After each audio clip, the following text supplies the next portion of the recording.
So, this is one of our big jobs, right? So these are community gardens, and it is super important that we care for them, that we give it love, because the neighborhood does use these gardens, all right? So first things before we start working on things.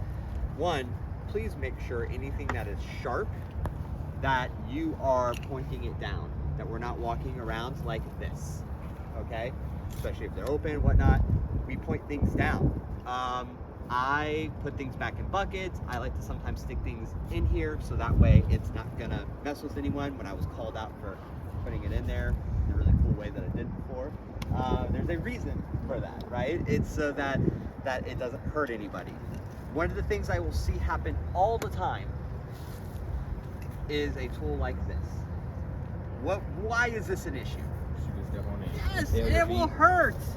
Always, always, always. Either in the bucket, or if there's no bucket around you, I go sharp ends in the ground, all right, keeping it away.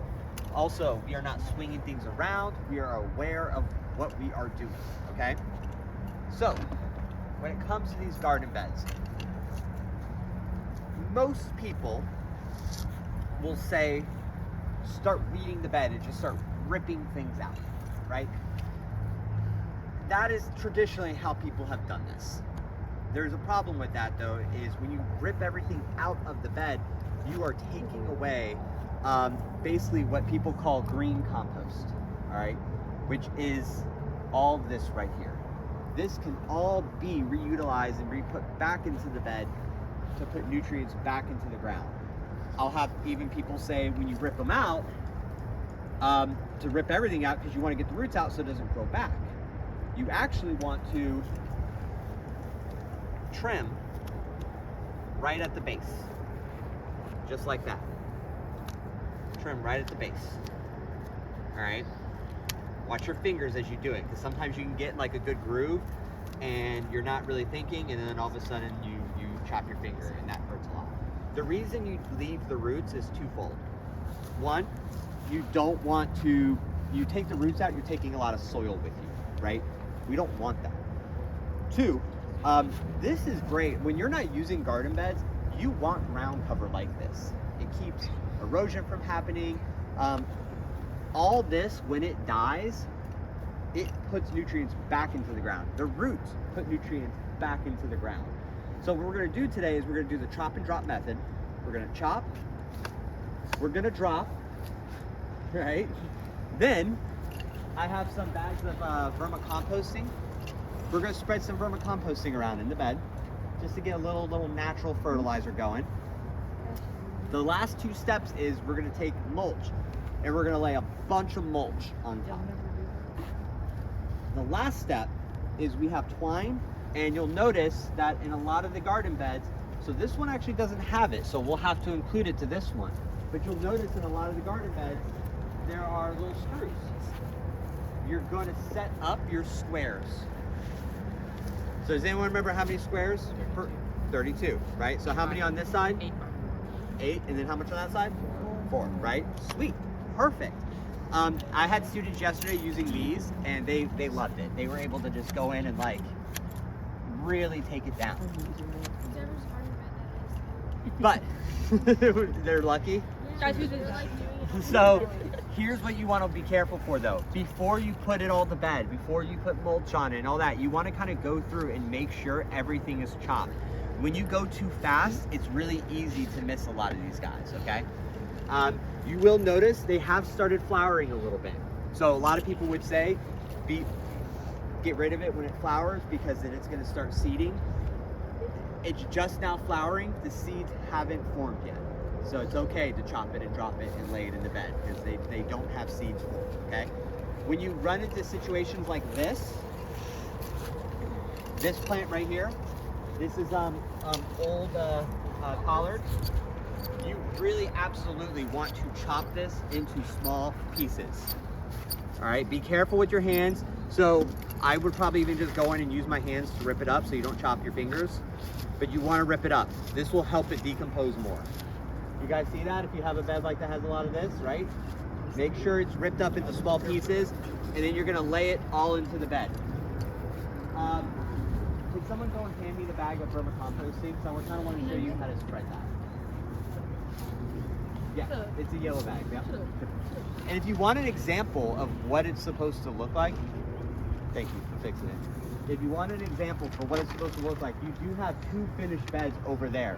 You want the mulch to be about 2 to 3 inches thick of mulch, because you want everything you lay down to die. Once it dies, the nutrients go back into the soil. And that's free, this is free fertilizer, all here. So you're gonna come through with this vermicomposting. When it's about done, it kind of spread it just like this. It doesn't need to be too much. These are worm castings, yep. So just spread it just like that, so that it's not too much. The idea behind this is no till. We don't want to disrupt the soil, all right? We do not want to till. Tilling is a very old school method, and they've learned that it doesn't actually do good by the soil to do that. All right, does anybody have, well, what questions might you have before we get started? Yes? When we are spreading that, can you do 2 in the same spot or 1 for the whole thing? You mean for the bags?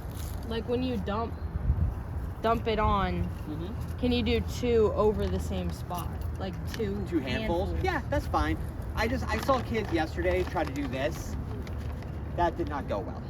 Like we had big, just like amounts all hit one area, right? So yes, it's evenly spread is fine, because we also don't want to really go into rate, because you don't want to disturb the soil. Yes. Can I go to the bathroom?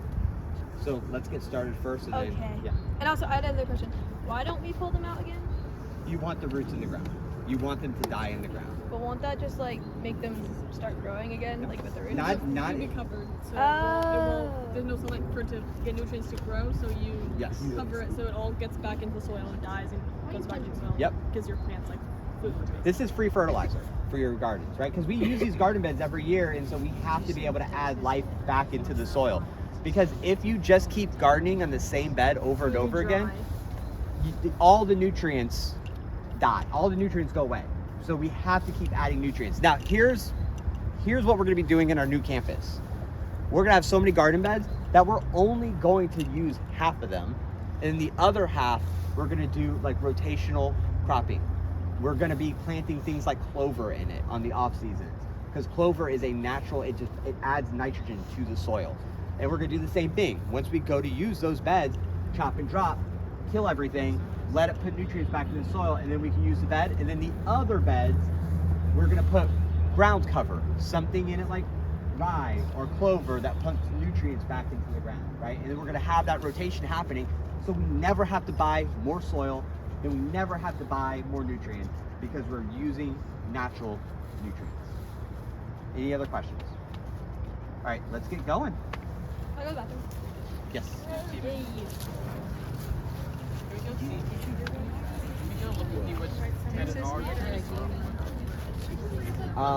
Who's in your group? Yeah, I know. So we might be able to easily figure it out based on, because other people went and know what their beds are. So like that looks like that's their bed. Maggie, you know this is your bed? Oh, no, that's not that. That's your bed? Do you guys know what bed you have? That's your bed? Okay. And you know this is your bed? Okay. Yeah, go ahead and get started. Yep. Yep. Yeah, Just yep. a minute. Yep. Consecutive. Yep. Yeah, okay. Hey, you guys still do a good job. Wait, Avery, you guys 1,000% sure that's yours? It's that's AJ, Lucio, and Ava's. I'll show you back here. This is very fun, but I don't think this is Maggie. You guys is that one over there, I think. One with no.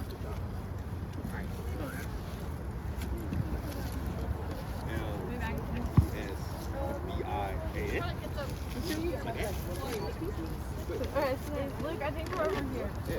Yeah, so you guys definitely over here. This, you really want to chop this up like really well. And chop it up, rip it up. You actually definitely wear gloves, because you're gonna know there's aphids here. Oh, yeah. See all that right there? You don't want to necessarily looks get like aphids. That's aphids, yeah. Thank you. You don't want to get that on your hands because that could, especially if you have sensitive skin, Right. it could like really mess you up. So wear gloves, rip them up, spread them kind of all. Do we spread the aphid one too? It'll be okay because once we bury everything, and we'll be spraying stuff down the road. It should be fine. Yeah.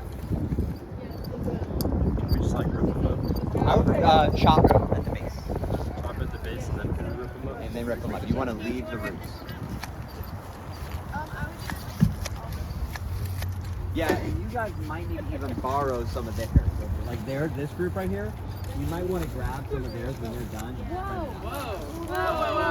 We didn't know. They can come over here and they can cut some of it.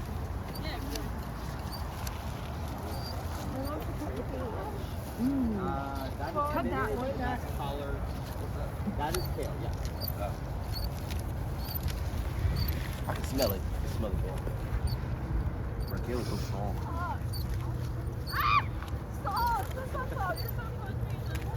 Hey, sir. Hey, dude. Yeah, we need like, I need like more butter.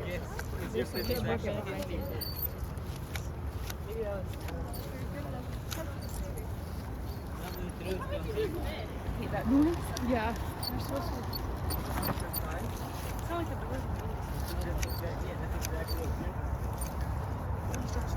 Be careful with that being in your pocket. I would just put it in the soil, honestly, or put it in the ground, more so than put it in your pocket, because you might bend a certain way and then it stabs you. Yo, so like, what's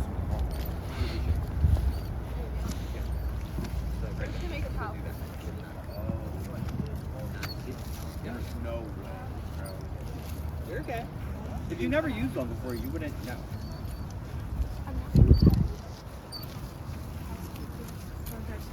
Mr. Stevens, Yes. what should we do since ours doesn't have screws in it? So we have sticks that we can use. Okay. So we can put screws in them. Can I screw can I put nails in it? But we would have to go in and get get one of the drills and get the right. It's a process to get Yeah. it, so we might not get Sticks to is that probably point better today. for now. We can do sticks though. We have because middle school uses sticks. Uh, Yeah. So let's create a trash bucket, and we can put some trash in there. If you guys find trash, there's a bucket over here that we're putting trash in. Me trying it, baby. I'm saying that. He's trying it. They're so dull. What's up, dude? You have to go to easy.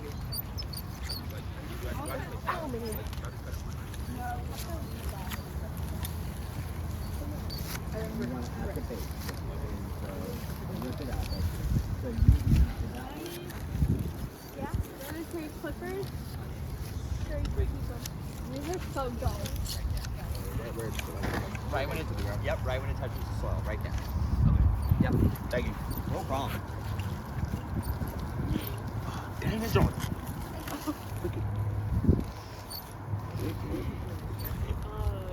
Okay, so like, where do I do? There's a bucket over here that you can throw trash in. Right here? Huh?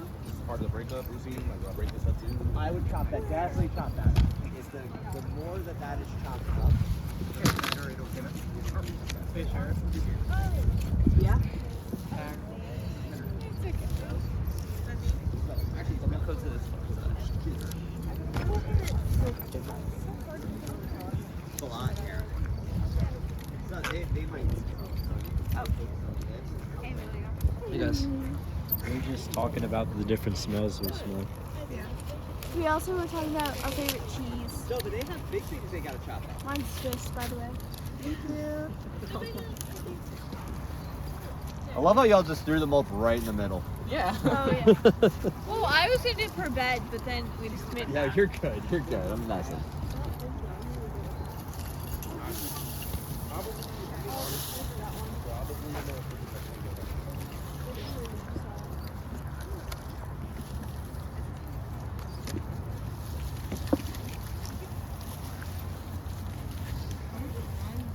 Yeah, make sure, you always got to check, guys. So make sure you go back through and just kind of pick things up to make sure it's not, like this is in the ground.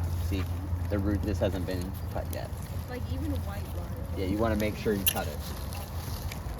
You guys have a hard bed.